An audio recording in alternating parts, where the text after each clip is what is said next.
पिशवी आहे. माझ्या शाळेचे नाव जिल्हा परिषद प्राथमिक मराठी शाळा काटलावडकी आहे. मी आज तुम्हाला एक गोष्ट सांगणार आहे.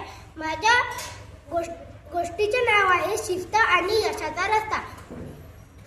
एका मोठ्या शहरात एक समीर नावाचा धावपटू राहायचा. तो खूप वेगाने धावायचा, पण त्याला एक सवय होती. त्याच्या मूडनुसार सराव करायची.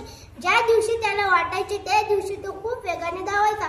ज्या दिवशी कंटाळा आला त्या दिवशी तो दिवसभर झोपून राहायचा. त्याच्या सोबतीला रोहन नावाचा दुसरा मुलगा, तो समीर इतका वेगाने धावू शकत नव्हता, पण तो खूप शिस्तप्रिय होता. पाऊस असो, थंडी असो किंवा ऊन असो, तो नेहमी सकाळी 5 वाजता मैदानावर हजर असायचा. स्पर्धेचा दिवस. काही दिवसांनी स्पर्धा जाहीर झाली. समीरला स्वतःवर खूप गर्व होता. समीर म्हणाला, मी तर जन्मताच वेगाने धावतो. मला रोज रोज सराव करण्याची काय गरज? मी आरामात जिंकेन.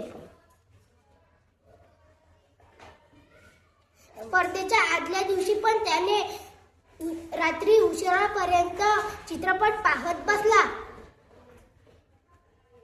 दुसरीकडे रोहन, ज्याने आपली शिस्त मोडली नाही, वेळेवर जेवण केले, 7 घंटे शांत आराम घेतला आणि सकाळी वेळेच्या आत मैदानावर हजर असायचा. मैदानावरील स्पर्धेचा निकाल.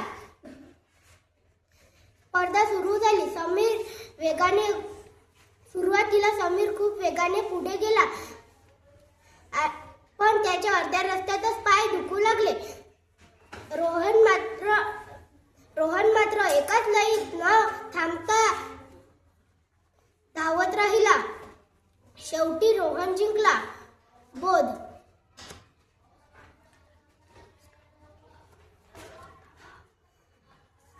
समीरकडे कौशल्य होते, पण रोहनकडे शिस्त होती. हे इंजिन नसलेल्या गाडीसारख्या असते, पण दिसायला ते खूप छान दिसते, पण कुठेही पोहोचू शकत नाही. धन्यवाद.